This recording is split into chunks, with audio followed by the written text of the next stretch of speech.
Technology isn't neutral. It affects how we interact, how we think, but part of that is down to who controls it. Technology is always subject to human will. As MAGA betrays its base and emerges into its terrible final form, transitioning from apparent populism to big tech oligarchic state capture, it's worth interrogating the logic behind the project of our AI overlords. To begin with, we can look at the reason for treating AI and AGI's development as a matter of state policy. More specifically, the reason for the US government's adoption of a particular conception of AI as requiring the concentration of economic power.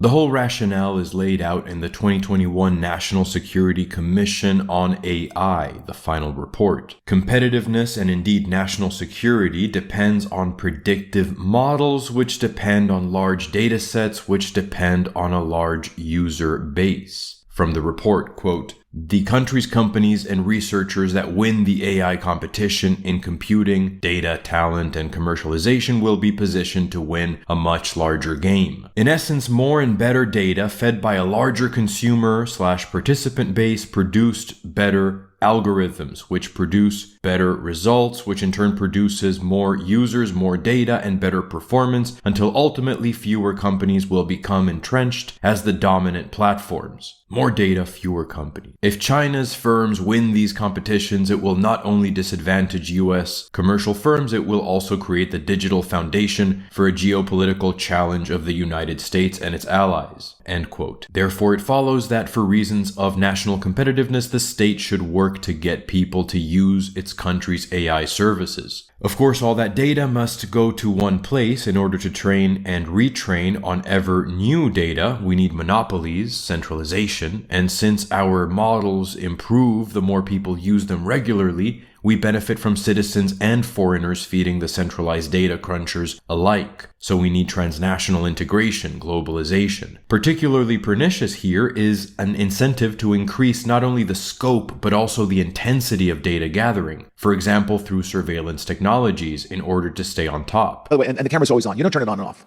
And by the way, the way you turn it on, you can't turn it on. I'm going to the bathroom. Oracle, I need 2 minutes to take a bathroom break, and we'll turn it off. The truth is, we don't really turn it off. What we do is we record it so no one can see it, but no one can get into that recording without a court order. So you get the privacy you requested, but a court order, if you get a court order, we will, judge, can order, I want to look at that, this so-called bathroom break. If something comes up, and plus I'm going to lunch with my friends, Oracle, I need an hour for privacy with lunch with my friends. God bless. We won't listen in unless there's a court order. But it's interesting. But we transmit the video back to headquarters. So headquarters and AI is constantly monitoring the video. Remember this terrible case in Memphis where the 5 police officers basically beat to death another citizen in Memphis? Well, that can't happen because it would be on TV at headquarters. Everyone would see it. Your body cams will be transmitting that. The police will be on their best behavior because we're constantly watching and recording everything that's going on.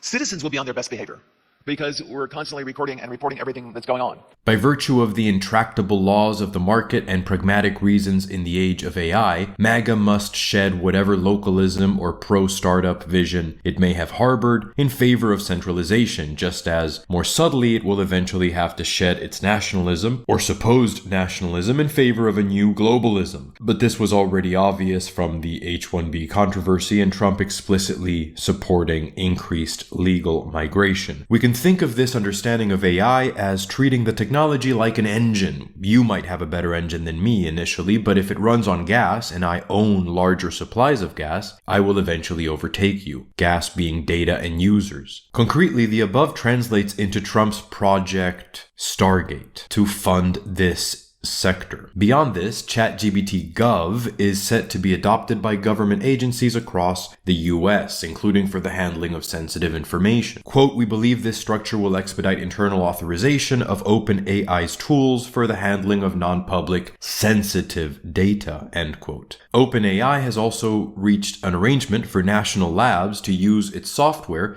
such that it will potentially have access to weapons and disease-related data as well. Altman's company is of course famously committed to developing artificial general intelligence, AGI, to which end this vastly expanded scope of access of data will be directed. So a real enmeshing of private non-open source AI into public state functions is taking place. Apart from the final report I just cited, Alex Karp's recent 2025 letter to Palantir's stakeholders and his book, The Technological Republic, authored with Nicholas Zamiska, are also important in understanding the present project for America and the West in general. Alex Karp is a big player in this sector. Essentially, the Technological Republic argues that liberal values will not survive without the US as a bulwark. Silicon Valley idealism should return to its original vision precisely by allying with, and even, we suspect, taking the helm of, state power, rather than wasting time competing for market share for this or that frivolous social media app. Indeed, Karp has spoken openly about Palantir having a political orientation, for example, in stopping the far-right